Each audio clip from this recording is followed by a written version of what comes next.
Now that I read what Elon Musk posted a little more closely, I don't know if you could really technically call this an apology. I'm going to share with you exactly what he said. Maybe it's better than nothing. I don't know. But I'm also going to share with you this amazing, intimate interview that President Trump just did, where he responds to Elon Musk. He also talks about this rumor about Scott Bessent and Elon Musk potentially or allegedly getting into a fist fight.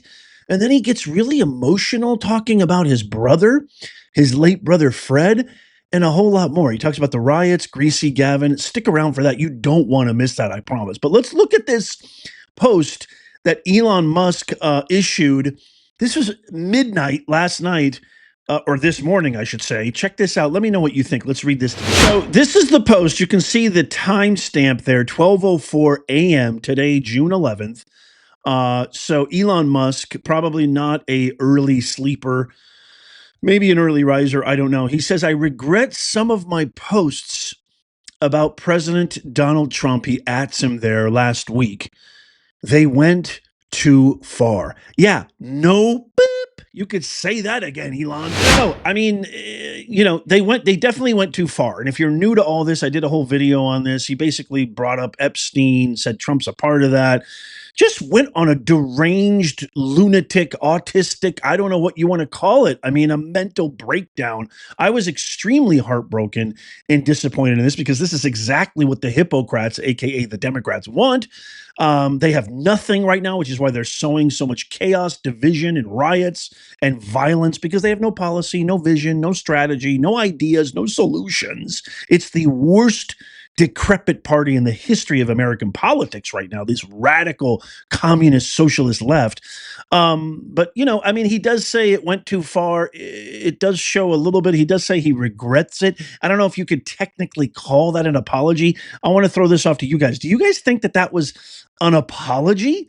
Let me know in the comments. And then also, do you think President Trump should forgive him if that is a actual apology? I guess the one thing that I would say is it's better than nothing.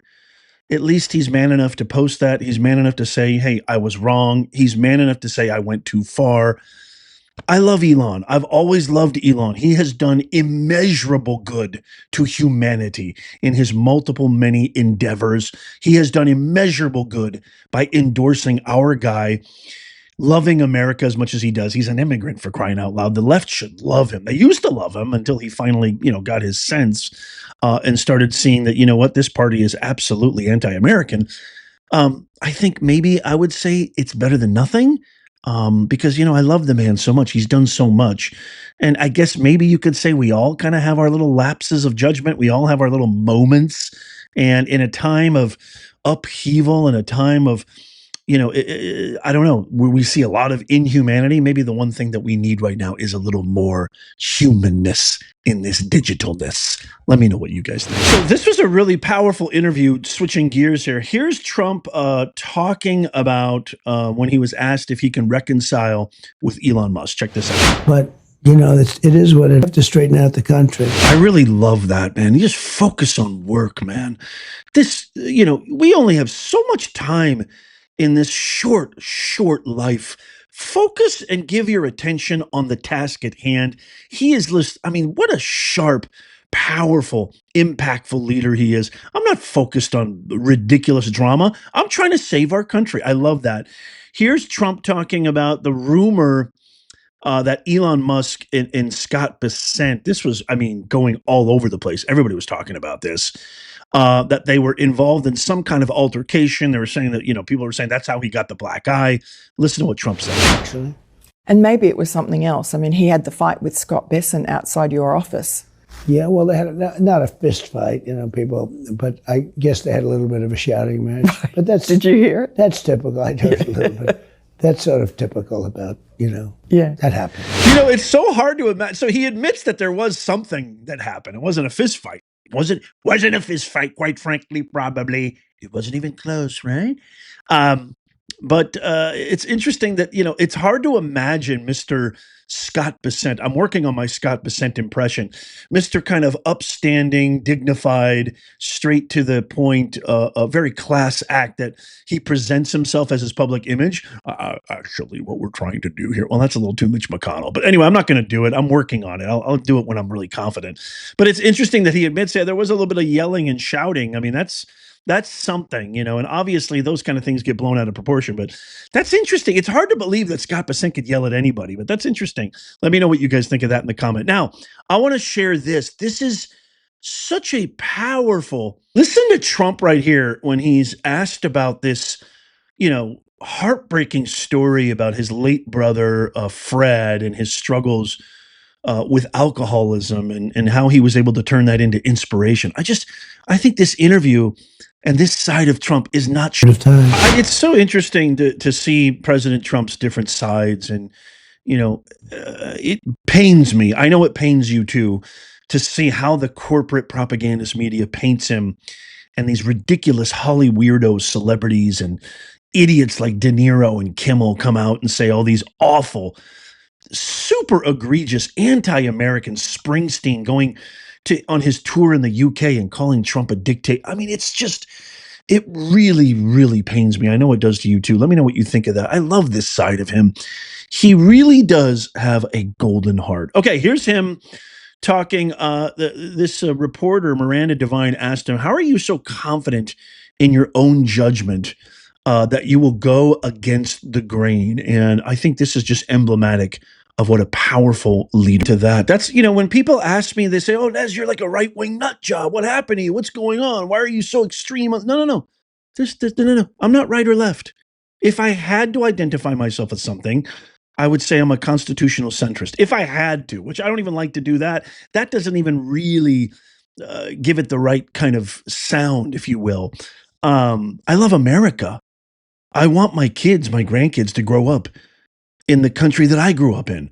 It just made sense. You didn't attack police officers. You respected law enforcement. You didn't have men and women's sports and in our daughters and mothers, sisters, aunts, grandmothers' bathroom just because they say they're a woman. You don't hire somebody based on skin color. You don't not hire somebody based on skin color. You don't discriminate. Best person for the job. Meritocracy. These are things that just are common sense. It's not radical. These guys, these ridiculous hypocrites call this radical. It's not radical. This is America. That's what we love about him. I want to play you this last clip where President Trump talks about his wife, Melania, and I just think this is so cool. I think Melania is absolutely amazing. She's beautiful. She's elegant. She's classy. That's exactly what America needs right now. Somebody classy as the first lady. And I truly feel, and she's, by the way, she's an immigrant. And so I truly feel, my parents are immigrants. Okay. I was born and raised in the US with my brother. I was born in Utah. My brother was born in Indiana. I truly feel immigrants who come here the right way, the legal way, through the right port of entry, as Tom Homan says, through the right systems and processes, have even sometimes, not all the times, but even in greater kind of remembrance, I should say. Now, I don't want to say greater sense of gratitude, but they're really reminded that, wow, we're so lucky. We're so lucky. Every American should be reminded. My kids, I try to remind them all the time. What are amazing, courageous, the greatest story, in the history of man, of our forefathers, what they went through, the civil liberties, the freedoms that our great servicemen and women who have fought and sacrificed for every single day. And this Biden Kamala regime wants to just give it all away by opening up the border and letting the scum of the earth come in here, terrorists, criminals, rapists. And now when Trump tries to do something about it, they fight him on it, if you can imagine that. Trying to keep our community safe, trying to keep Los Angeles safe, for crying out loud. It's just an abomination. But I hope you guys got a lot out of this video. Let me know what you think in the comments down below. If you love America, tap that thumbs up. It doesn't cost you a thing. You could even do it on your remote too if you're watching on the TV. It really helps us so we can spread the word. Our mission here is to make common sense go viral.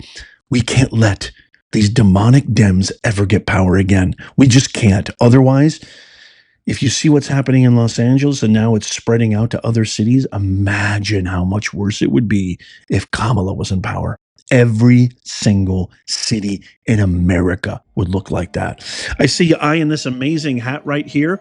You can get this in our shop in the pinned comment and the link below. Check out these videos coming up on the screen right here, just in case you missed them. Tap my face right here to subscribe and follow. It's absolutely free. And as always, may God bless you and may God bless the USA and all who defend her. I'll see you soon.